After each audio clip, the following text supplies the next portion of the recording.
Chapter 1. Ashes of Viremoor. The wind howled through the broken spires of Castle Viremoor like a grieving ghost. Ivy choked the old stone walls, and ash trees with bone-pale bark pressed close against the crumbling towers. Anwen scrubbed the floor of the great hall with raw hands, her knees wrapped in burlap to keep the cold from biting her twisted legs. Her crutch, carved from dark hawthorn wood, leaned nearby like a silent companion. She could not speak, and she could not run. But she heard things, felt things. The bones of the castle whispered secrets when no one else listened. Atop the dais, the throne sat empty, draped in moth-eaten velvet. The crest above, an etching of a wolf's head howling beneath a crescent moon, had long been scratched through with deep gouges. No one remembered the last monarch. Only a tale passed down from servant to servant. The Wolf Queen vanished into the haunted forest 100 years ago, taking the kingdom's magic with her. Anwen had no parents, no name but the one the cook had given her. She could not remember her early years, only a dark forest, silver eyes, and the cold press of stone. She'd been here ever since, silent, crippled, unseen, but the moon was red tonight. From the shattered windows high above, the blood-colored harvest moon flooded the hall with a glow like firelight. The wind shifted. The dust on the floor rose in small spirals, dancing as if summoned. Then pain.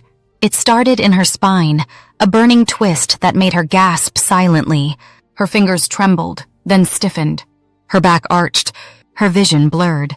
Her skin was crawling, pulsing, changing. She collapsed onto the stone, shaking. Her crutch clattered beside her. Something ancient stirred beneath her skin. Her breath came in ragged wheezes. Her bones cracked. And then fur, black as night, spilling from her arms, racing down her legs, curling across her cheeks. She tried to cry out, but no sound came. Her twisted legs straightened with a final snap that echoed through the empty hall. She wasn't crippled anymore. She wasn't human anymore. She was a wolf. Outside, the forest rustled as if it too remembered something long buried.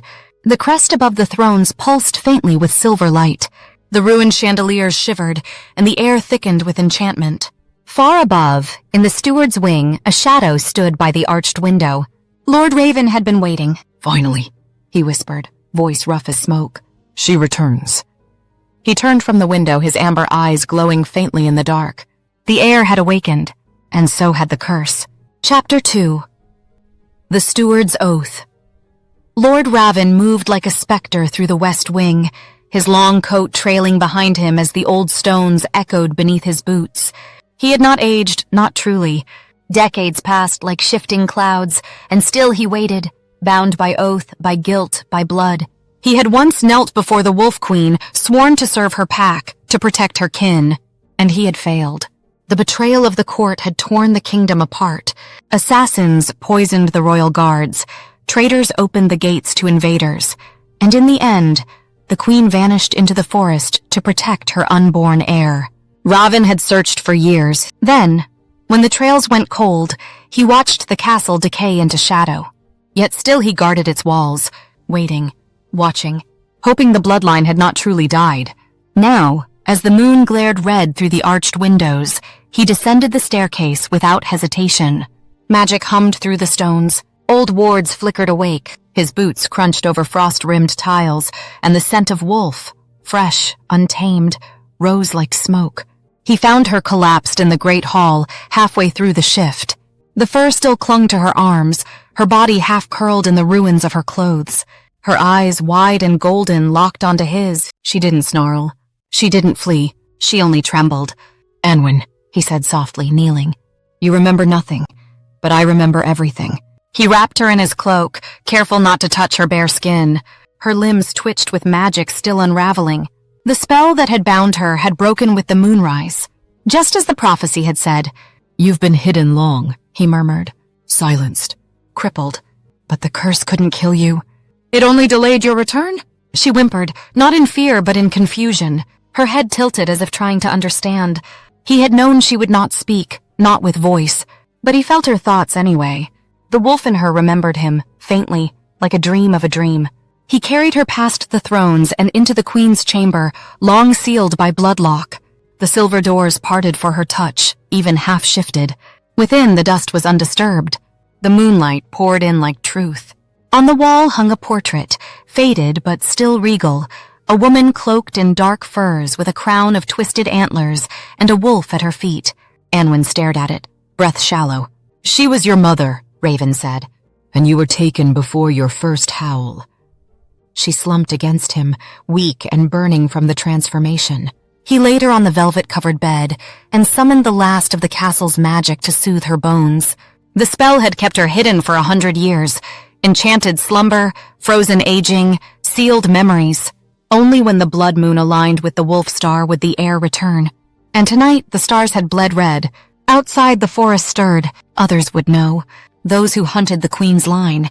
The assassins who had once torn through the palace still lived, kept alive by foul magic and darker ambition. If they found her now, before her strength returned, she would be slaughtered. He would not allow it. She turned her face toward him as he stood. Her golden eyes glowed faintly, confused but watchful. You don't remember me, he said.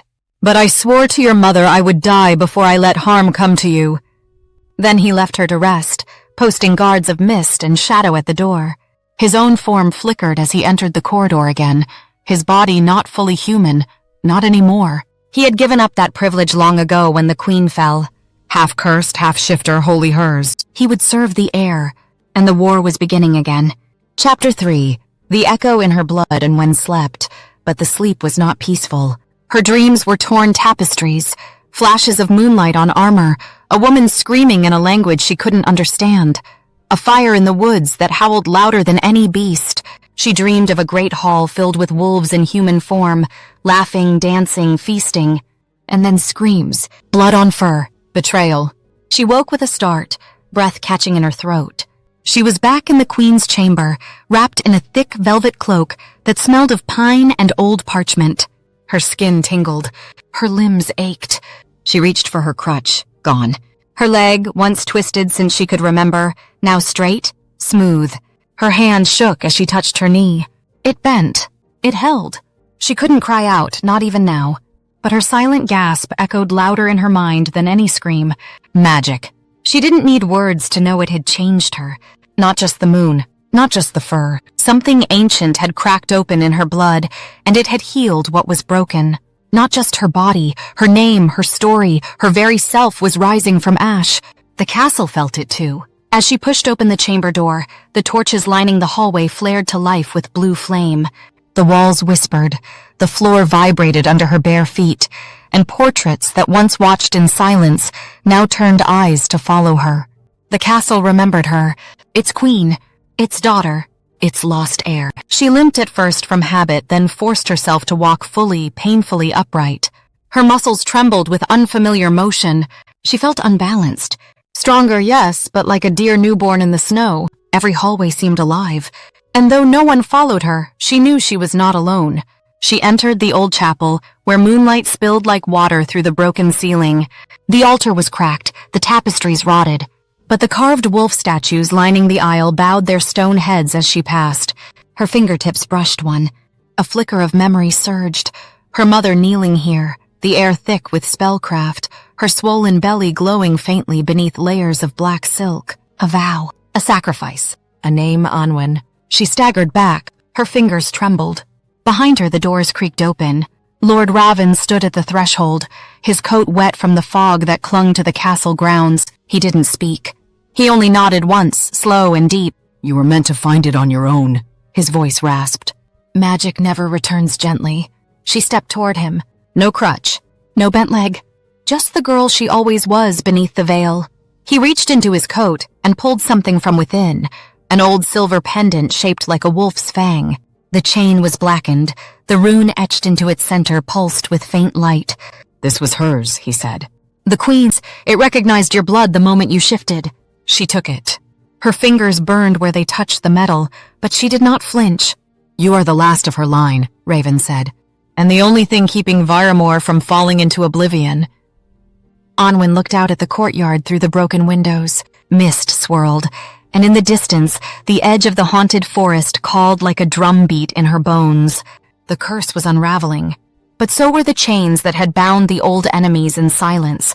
The forest was waking, and not everything in it would greet her as queen. Chapter 4. The Forest Remembers. Night fell heavy over Viremoor, pressing against the castle walls like a living thing. Fog crept up from the roots of the mountains, swallowing the lower towers in white mist. In the distance, owls screamed, short, sharp cries that echoed like warnings. Anwen stood on the battlements for the first time in her memory. She leaned on the rough stone, wind threading through her tangled dark hair, the silver pendant burning cold against her chest. Below her, the forest stretched endless and ancient, a sea of dark leaves and secret paths. It didn't frighten her the way it once had. It called to her now, pulsing with a rhythm only her bones could hear. Ravyn joined her without sound. He moved like smoke, his dark hair pulled back, his face carved from shadows and restraint. You feel it, don't you? He said quietly. The pull. She nodded once. The forest remembers her. The queen. And it remembers what was done to her. Anwen turned to him, her gaze full of unspoken questions. Ravyn's jaw tightened. They came from the southern kingdoms. Human warlords, enchanted mercenaries, even turncoat packs. They feared the power of the wolf court. Feared the magic that flowed through the royal bloodline. So they plotted, poisoned, slaughtered. And when the queen vanished into the trees, pregnant and hunted, they declared the bloodline dead. He looked at Anwen then, and something like pain flickered in his eyes. They didn't know she gave birth, that she hid you with spellcraft so deep, not even your own reflection would know you. She bound your voice, your limbs, your scent. Buried you in silence so they'd never find you. Anwen touched her throat, then her leg, both now healed. The silence she'd lived in all her life had not been a flaw.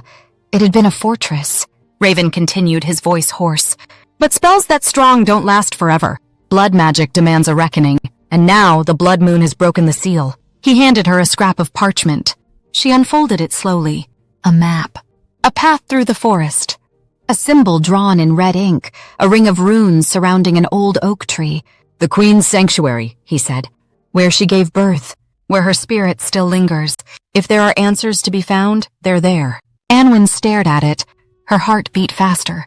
Ravyn stepped closer. But you won't go alone. The assassins will sense your magic soon if they haven't already.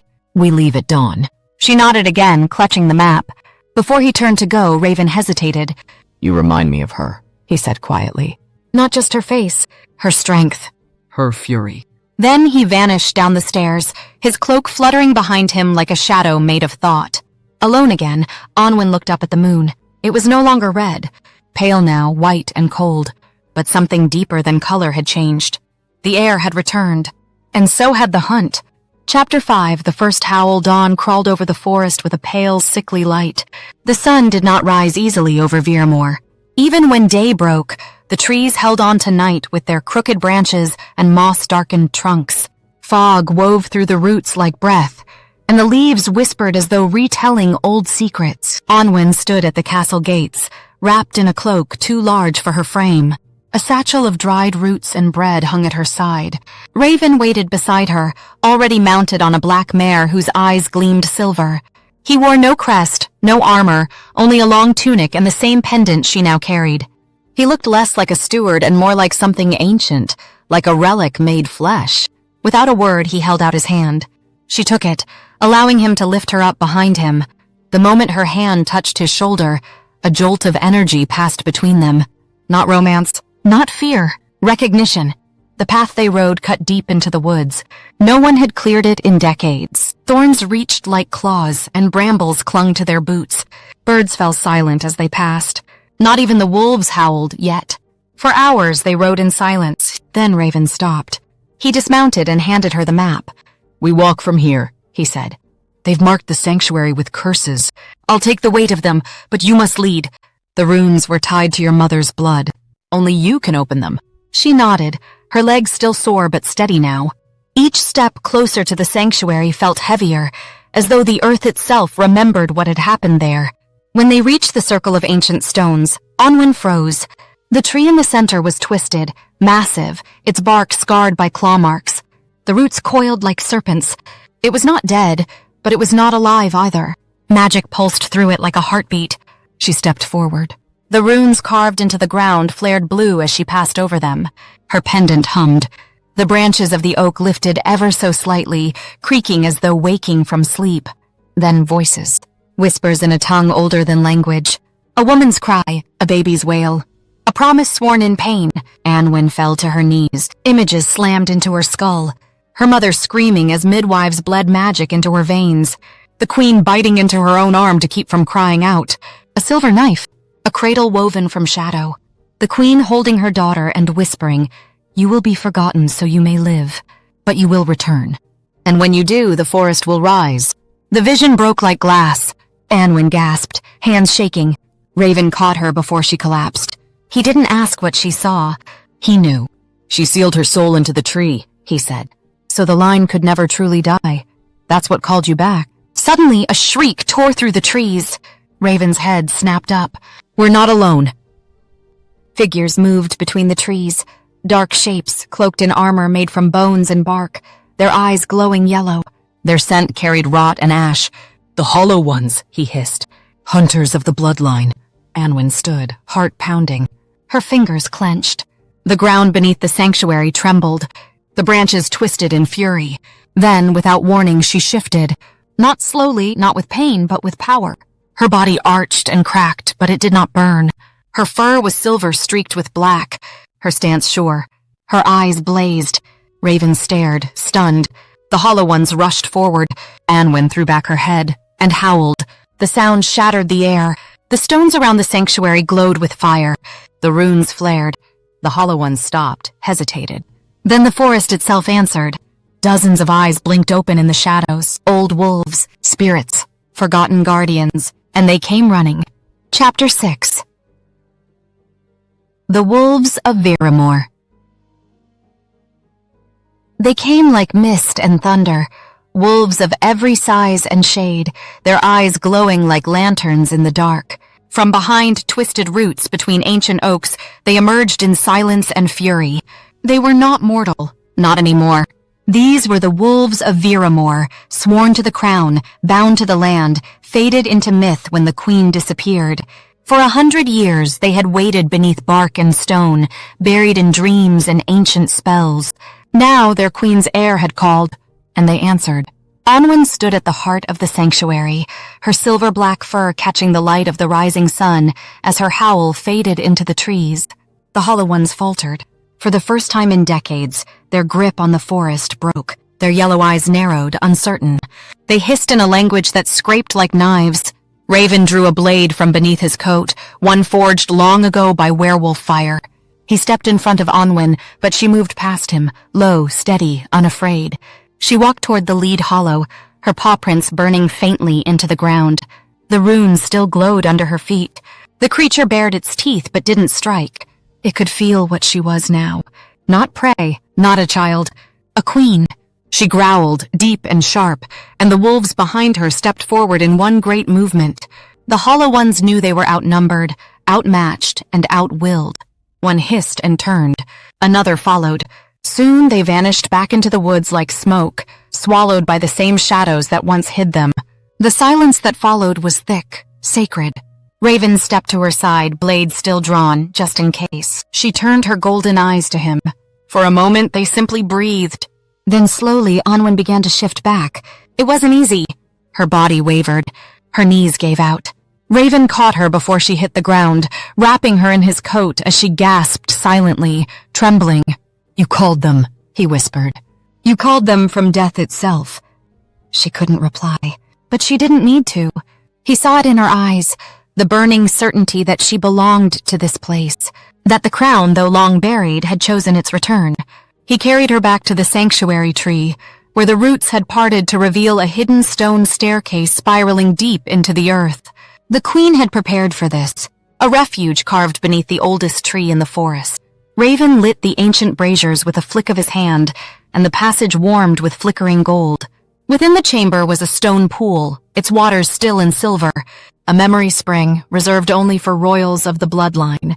Its surface shimmered as Anwen stepped near. She looked down and saw not her reflection, but visions, her mother placing her in a cradle made of fur and feathers, Ravyn kneeling in oath, the fall of the castle, the forest swallowing the past. Her fingers trembled. Then she touched the water. The chamber filled with light. A pulse of magic burst outward through the roots, through the forest, through the bones of Viremoor itself. The queen was gone, but the air had risen. Chapter 7.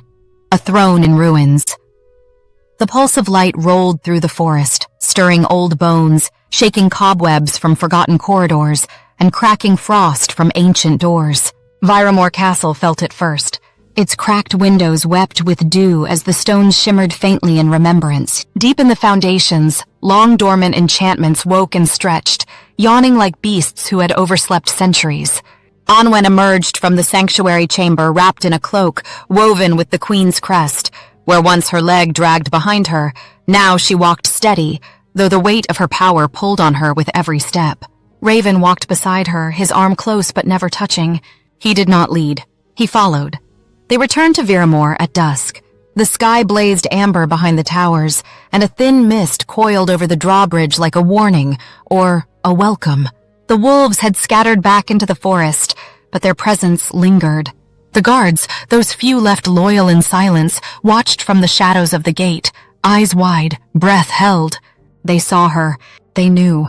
The heir had come home. Inside the great hall, the once dead torches sprang to life as her feet touched the cold stone. The tapestries, faded and torn, fluttered softly as if bowing in surrender. The shattered crest above the thrones flickered with silver light. It would not mend itself until she claimed it. Anwen stepped toward the dais. Her legs ached. Her head throbbed with magic barely contained. She turned to Ravyn. He met her eyes. This place has waited long enough. She nodded once and limped forward. With a breath, she climbed the 3 shallow steps. Her hand grazed the throne's worn armrest, carved with 1,000 years of wolf sigils, and she sat. The castle exhaled. Magic rushed through the walls like a heartbeat restored. Dust swept upward in gusts. Windows once darkened, now glowed with moonlight. Every wolf carving across the stone flared to life, and from the west tower, a long dormant bell tolled once, twice. The queen's line had returned.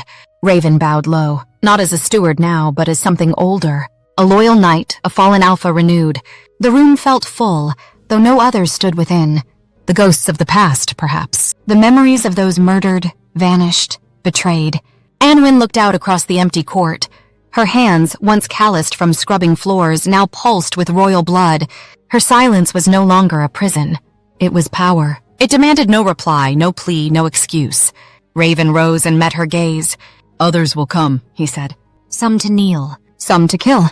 You must be ready. She touched the pendant at her neck, her mother's fang, her crown. And though no voice left her lips, her eyes spoke clear. Let them come. Chapter 8. The Assassin's Gift. The first arrived under the cover of storm clouds. Thunder rumbled low as hooves beat a slow march toward the castle. A single rider cloaked in violet gray, faceless beneath a hood, passed through the ruins of the southern watchtower without resistance. The guards who saw him could not move, their limbs bound by some unseen force. He did not speak. He did not slow. He came bearing a message and a blade. Ravyn met the rider in the moonlit courtyard, his own cloak drawn tight against the rising wind. The wolves sensed something unnatural and refused to emerge from the trees. Anwen watched from the upper window, her eyes trained on the figure's approach. She did not know him, but something in her blood recoiled. The rider dismounted. His hands were pale, his movements precise. From his satchel, he withdrew a black box and offered it without a word. Ravyn did not touch it. Who sent you? He asked. The rider tilted his head, then slowly removed his hood. His face was smooth. Too smooth, like wax. No lines, no expression. Only 2 obsidian eyes and a small, patient smile. Ravyn's jaw clenched. Witchborn. The figure gave the faintest nod. Anwen felt the power from across the court. Not of wolves, not even of men. This was crafted magic, ritual-born, bound to old hatred. The rider opened the box. Inside lay a single object, a broken crown. Iron and bone, splintered in half. Ravyn stepped back. "They want her to see it," he said under his breath. A warning. But the rider was not finished. He pulled from beneath his cloak a scroll sealed with crimson wax. Ravyn snatched it before the rider could speak. He broke the seal. "Read," then cursed. He looked up to Anwen's window. "They know." The rider turned and mounted again, vanishing into mist as quickly as he had arrived. Ravyn climbed the stairs 2 at a time and entered the queen's chamber, where Anwen stood waiting. He handed her the scroll. Her eyes moved over the jagged script. To the girl who howls like a queen, you are not the last. We hold the twin. Come to the river of bones by the blood moon's end, or your mother's sacrifice was for nothing. Her hand trembled. Ravyn stepped forward, voice tight. It's a lie, there was no twin. But Anwen wasn't so sure. Something stirred in the pit of her memory, a cry that was not hers, a cradle beside her own, gone before the light could touch it. She looked at the broken crown. It wasn't just a message. It was a challenge. And she would answer. Chapter 9, The River of Bones. They left at nightfall, beneath a sky veiled in smoke. No wolves followed this time. Anwen rode beside Ravyn, her cloak fastened tightly, the broken crown tucked in her satchel like a thorn pressed against her side. The scroll's threat haunted every breath. If it was true, if a twin lived, then the queen's final act had been even more desperate than they'd known. If it was false, the trap had already been laid. Either way, they could not ignore it. The River of Bones lay beyond the eastern ridge, a place unmarked on maps, whispered of only in the darkest tales. Once a battlefield, then a mass grave, and now a cursed place where even shadows refused to linger. It was said the dead whispered there, and sometimes the living answered. By dawn, the trees had thinned and the wind changed. The path sloped downward into a valley scarred with pale stones and crooked trees. Bones, countless bones, jutted from the earth like broken spears, some human, some not. Anwen dismounted and walked slowly among them, each step drawing her deeper into a silence too complete. At the river's edge, the water ran black. No ripples, no sound. Only a single stone bridge, arched and ancient, crossing to the opposite bank where a figure waited. A woman. Tall, draped in violet robes, her hair long and silver blonde, gleaming like spun frost. Ravyn stiffened. That's not one of theirs. Anwen stepped forward. The woman raised her hands in peace. You came. Anwen nodded once. I am the seer of the Hollow Court, she said, voice smooth as glass. And I bear truth. She gestured behind her. The mist parted. A child stood there, no older than 10. Hair black as pitch. Eyes gold as the harvest moon. Anwen's breath hitched. She didn't need to speak to know. It was her, a twin alive. The girl tilted her head, curious but calm.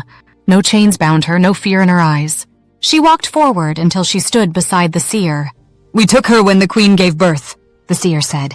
Your mother thought she could save both, but one had to stay hidden, and one had to be used.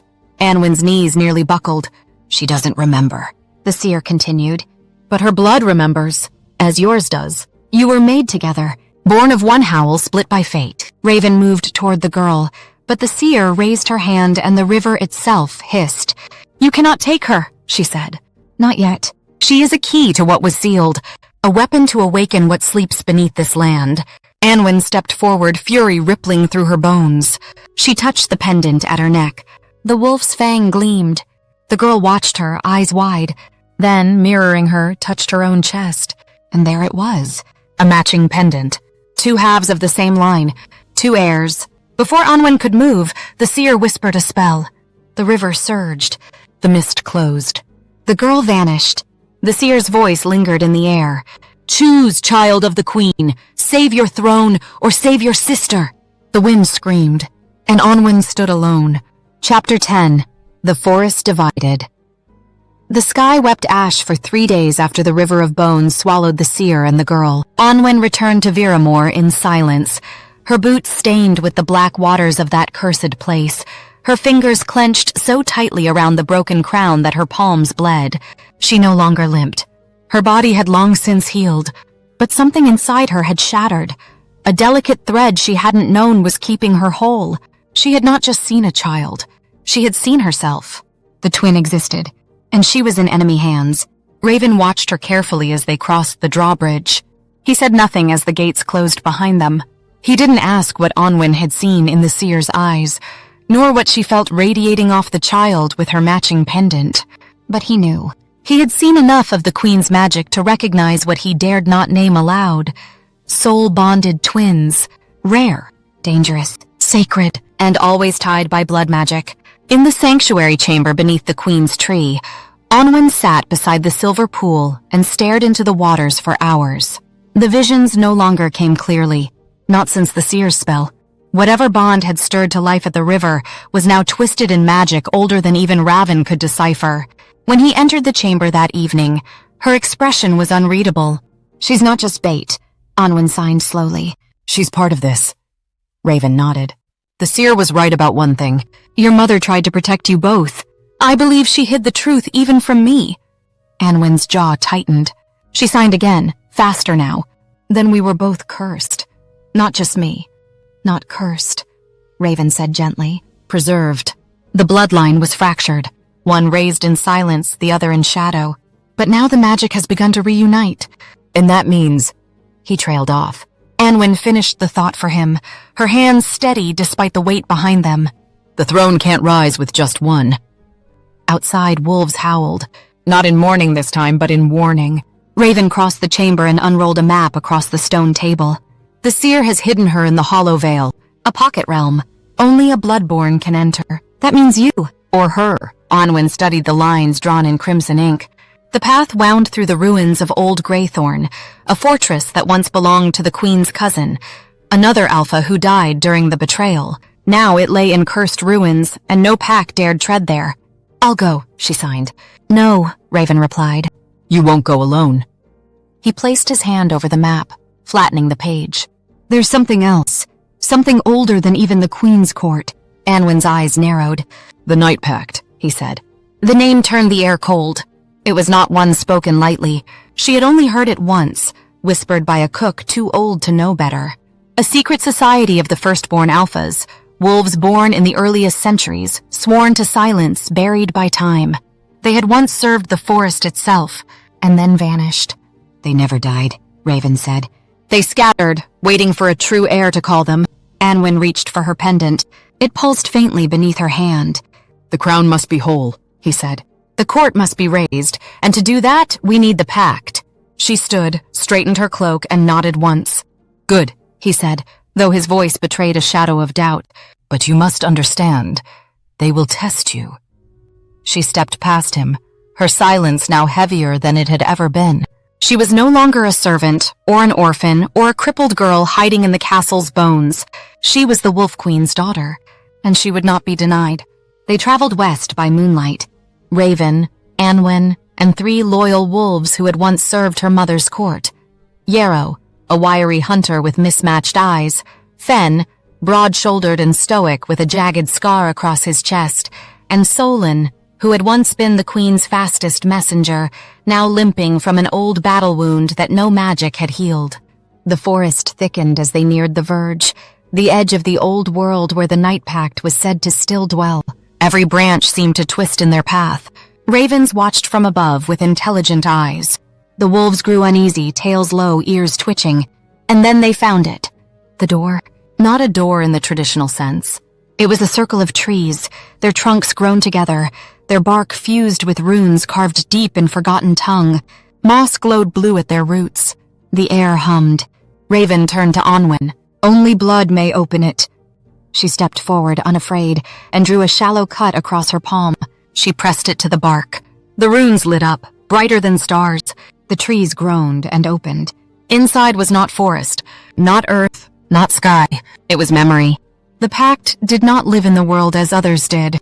They dwelled in a place where time had frayed, where the forest still remembered when wolves first ruled, not just kingdoms, but the very rhythm of the land. They emerged into a hall made entirely of stone and root, open to a sky that pulsed with colorless light.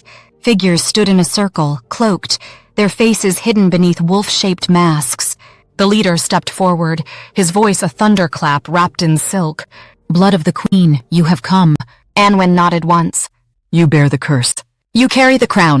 But do you carry the right?" She did not speak. She did not need to. She removed the broken crown from her satchel and held it in both hands, then laid it upon the ground between them. The air shifted. The figures stepped back. The crown rose, lifted by unseen force, and pulsed with light. The leader removed his mask. He was older than anyone Anwen had ever seen. His hair was silver white, his skin the color of ashwood. His eyes were clouded but glowing. "I was her father," he said quietly. Anwen's breath caught. Ravyn inhaled sharply. "The first alpha?" The old wolf nodded. "My daughter fell because of the court's betrayal. I should have died with her. But I lingered, bound by grief and magic. Now the forest calls. And it calls you. He stepped forward, raised a hand. Do you swear to protect this realm, not just with blood, but with balance? Will you rule not as a beast, but as a bridge? Anwen met his gaze and nodded. He pressed his fingers to her forehead, and the world shattered. Not in pain, but in awakening. She saw the first wolves rise from the wilds. She saw her mother crowned. She saw the betrayal unfold like rot in the heart of gold. And she saw her twin, hidden, raised in silence, loved not by family, but by prophecy. The vision ended. Anwen staggered, but did not fall. The old alpha placed the crown, still cracked, into her hands. We will ride when you call, he said. But to raise the throne, you must reclaim the twin. She nodded, and when she turned back toward the world she'd left behind, her eyes burned like silver fire. They rode back to Viremoor in silence. Night pressed close around them, thick with clouds and whispering branches. Anwen rode ahead, the crown once again wrapped and hidden, her thoughts buried beneath the weight of what she had seen. Ravyn finally broke the silence. You saw her future, didn't you? Anwen nodded. She's meant to rule too. Another nod. Then we must find a way, he said. To bring her back, to free her. Anwen's fists clenched. The sky above them split with lightning. They did not know that in the hollow veil, the seer watched them from a mirror of obsidian. That she too had seen the pact rise. That she too knew what was coming. And deep in the forest, the child who looked like Anwen stared at her reflection and whispered the name she did not understand. Sister. Chapter 11. The Girl Behind the Glass. The hollow veil was not a place, but a prison wearing the skin of beauty. Flowers bloomed in unnatural colors. Rivers shimmered with water that tasted like memory. Trees whispered in lullabies meant to soothe but never let go. The air was warm even when the sky was blanketed with ice. And in the center of it all stood a spire made of bone-white marble, wrapped in vines that pulsed like veins. Within the tower, the girl with golden eyes lived like a phantom. She was not kept in chains. She was not beaten or starved, but she was kept, tended by silent figures who never revealed their faces, fed meals she could never remember eating, and taught to speak but not to ask. She did not know the name of the woman who visited her once a week and asked for her blood. The woman had hair the color of frost and lips as red as bruises. She wore long gloves that hid clawed hands and always brought with her a vial of blue glass. You are special, she would say, smiling as the needle drew crimson from the girl's arm. You are the world's key. But today the woman was late. The girl stood at the tower window, her pendant glowing faintly on its chain. She had begun to dream, fragments and flashes of a forest she had never seen, a castle she had never entered, and a girl who looked like her, not a reflection, a sister. Sister? She whispered the word again, testing it on her tongue like a charm. The mirror across the room flickered. She turned. A shadow moved within the glass, tall, cloaked, with eyes like lanterns. The seer. The girl approached. She comes for you, the seer said from beyond the veil. The other half, the lost howl. The girl's fingers clenched. I want to know her. You will, the seer answered. But not yet. I want to leave. A pause. No, said the seer. You want to remember, and for that, you must remain. The girl stepped closer. Who am I? You are the other daughter, said the seer. The one left behind to guard the wound. The mirror darkened, and the girl was alone again. Back at Viremoor, the castle was no longer empty. Word had spread faster than ravens. Of a queen returned, of wolves stirring in the old wood, of curses lifting and bones rising from forgotten graves. Wanderers, bannermen, even old knights missing half their memories began arriving at the gates. Some came to kneel. Some came to beg. Some came to challenge.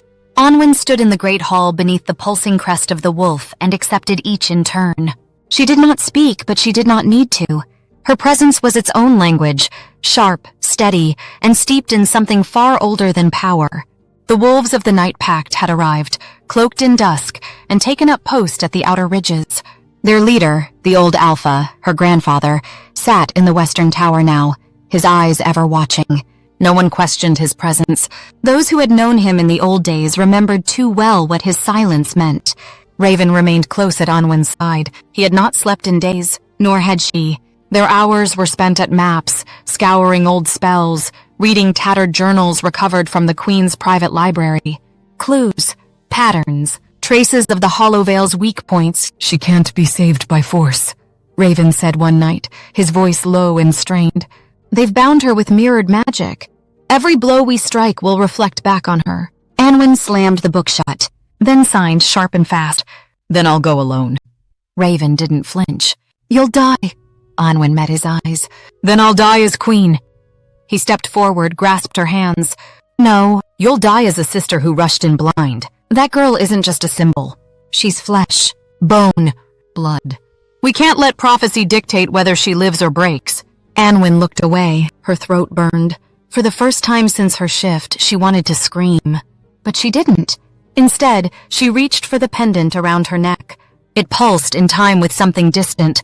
Then she signed slower. "There's another way." It took 4 nights and 3 rituals to open the mirror gate. The spell required blood from both twins, but Anwen found a way to fake it. In her mother's tomb, hidden beneath the chapel's broken altar, she found a vial of her own infant blood preserved in crystal. A precaution, a keepsake, a lifeline. Ravyn carved the runes into a sheet of obsidian, each stroke costing him strength. The wolves stood guard, ears twitching for signs of the seer's spies. On the final night, lightning struck the north tower and the mirror cracked. Just once, down the center, like a parting of breath. Anwen stood before it, dressed in the Queen's cloak, her eyes hollow with resolve. "I can go," Ravyn said, voice thick. She shook her head. "I can shift," he tried again. "Slip through first, clear the way." She pressed her fingers to his chest, then to her own. She had to do this, alone. Before he could protest, she stepped into the mirror. The glass melted like water, and she was gone. The hollow veil greeted her like a lover forgotten. At first, she was nothing. Wind in trees, shadow beneath roots, voice in silence. But then she formed. Her body returned. Her lungs filled. She stumbled onto the grass of a field she had never seen, beneath stars that pulsed like watchful eyes. The tower loomed ahead, ivory and cruel. She ran, faster than thought, faster than memory. Her fingers burned. The pendant throbbed. At the tower's base, the vines writhed. Thorns snapped. She climbed. No guards. No traps.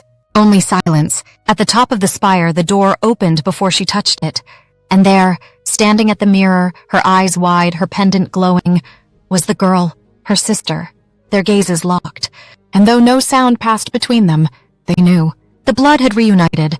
The howl had found its echo. But before Anwen could reach her, the glass behind the girl burst inward. The seer stepped from shadow, her body wrapped in flame, and smiled. "You came." Chapter 12. The Blood That Binds. The seer stood tall, cloaked in fire and shadow, her hands raised with ancient rings pulsing like veins. Her voice slithered through the tower like fog through trees. "You were meant to stay apart. Balance demands separation. 2 heirs cannot reign." Anwen didn't flinch. She stood between the seer and her sister, cloak rippling behind her, silver eyes glowing like twin moons. Her muscles ached. Her mind roared. But her silence had never been weakness. She stepped forward, one step then another. Her sister mirrored the motion without fear. "Do you think blood is enough to save her?" The seer hissed. "She has never shifted, never been touched by the wolf. She is bound to me." Anwen reached for her sister's hand. Their fingers met, and the tower shuddered. Light exploded from their joined palms, ancient and white-hot, not of the seer's making, not of rage or war, but of memory. The seer staggered back. "No." The light surged. Images burst through the walls like thunder. Their mother, the Wolf Queen, cloaked in furs, cradling 2 infants wrapped in black silk. She kissed one forehead, then the other. She wept over both, knowing what must come. A spell. A song. A severing. The queen gave one daughter to the forest and one to the vale. One raised in roots, one raised in mirrors. The twin left in the hollow veil had never shifted, but now, wrapped in the blood memory of her sister, her bones began to hum. Her breath hitched. Her skin burned. Her knees buckled. Anwen caught her. And in that moment, both girls screamed without a sound. 2 wolves burst forth from one soul, mirror and shadow, moon and fang. The tower cracked from its foundation. vines tearing from stone, enchantments unspooling like frayed threads. The seer howled, not in triumph but in agony. "You break the balance!" But balance had never been broken. It had only been hidden.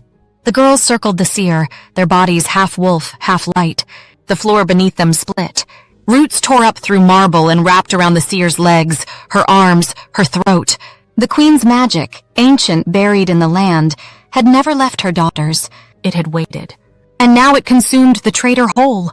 The seer was pulled into the earth screaming, and the tower collapsed. When Anwen opened her eyes, she was lying beneath a silver tree. The hollow veil was gone. Her sister lay beside her, curled beneath her arm. Not injured, only changed. Around them stood the wolves of the old world, the Night Pact, Ravyn, the three loyal. And at the edge of the woods, the queen's spirit watched, her crown restored, her sorrow finally quiet. She smiled, then faded. Anwen and her sister returned to Viremoor hand in hand. The court rose to meet them, some on 2 feet, some on 4. The castle trembled, not in fear but in awakening. The crest above the throne blazed with new silver, unbroken now, complete. Anwen did not take the throne alone. Her sister sat beside her, not as heir, not as symbol, but as ruler. 2 daughters of the Wolf Queen, 2 hearts forged in silence and shadow. 2 voices, once separated by magic, now united in howl. And when they raised their heads to the moon that night and sang to the forest that birthed them, the wolves of Viremoor answered. The kingdom lived again. The end.